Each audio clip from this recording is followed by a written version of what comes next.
breaking news concerning Hurricane Harvey. It has just made landfall about 15 minutes ago along the coast of Texas as a Category 4 hurricane. This video just in from Galveston, Texas. As you can see, the wind whipping around those palm trees. The radar doesn't look much better. Chris, we've been hearing the governor of Texas say for the past day that there's a real danger that this storm is being underestimated, in part because it grew so strong so quickly. And tonight, Greater Houston remains paralyzed, a region of 6.8 million people sheltering in place as the flooding disaster unfolds. We are getting some new video out of Kingwood, Texas, where streets have turned into rivers. And at one point, FEMA said the water in the area was rising at the rate of 1 foot per hour. In late 2017, the community of Kingwood, Texas was swept away in what at the time was called the 100-year flood. The storm essentially came out of nowhere, the hurricane developing from tropical storm to Category 4 in a matter of hours. The storm indirectly claimed the lives of over 100 people, and in addition to the human toll, the financial toll was devastating. It is estimated that 80% of people who owned homes in the Kingwood area did not have flood insurance, meaning that all damages were covered out of pocket or reliant on relief disaster charities and organizations such as the Houston Food Bank, which unfortunately were almost all completely overwhelmed during this period, in addition to dealing with their own damages from the hurricane. All in all, the hurricane changed the way that Houstonians and the Kingwood community lived their lives for quite a long time. Many businesses remained closed for quite some time after the storm.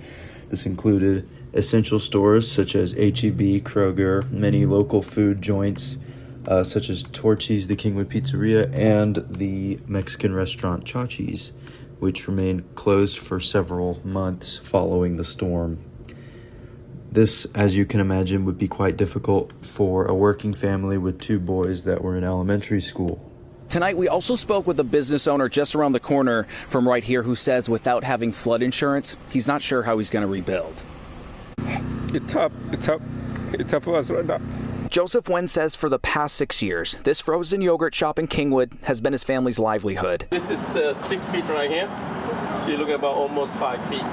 Wen is spending all of his time clearing out the store, with several feet of water inside, causing what he estimates could reach $200,000. Without flood insurance, he's hoping disaster relief assistance can help him get back up and running. My dad and I weren't immediately affected by the flooding as our house was located on an incline area, so it narrowly avoided water damage.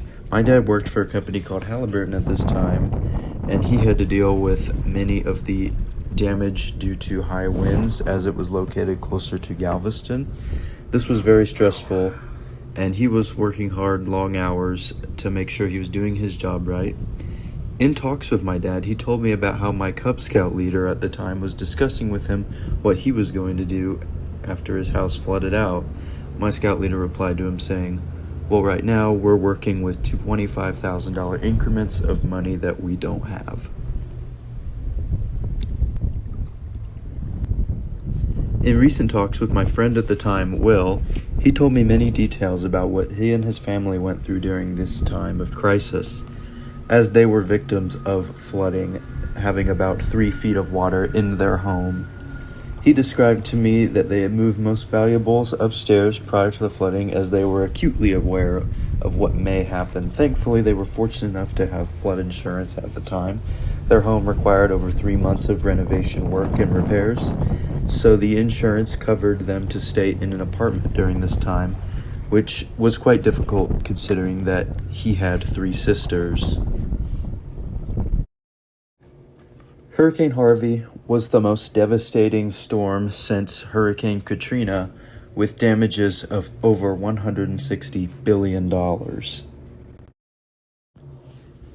The aftermath of the storm was massive in Kingwood. Kingwood High School remained closed for many months due to extensive water damage and property loss, requiring the school to share a campus with the neighboring high school, Summer Creek High School, which was located approximately 20 miles away, which was over a 30-minute commute. Many local businesses remained closed for months or even permanently. The effect of Hurricane Harvey was very pronounced. Property values shifted based on which areas were most affected. Floodwater level markers remain in many local businesses to serve a constant reminder of how the community of Kingwood was affected and how everyone conquered and coped through this time of tragedy.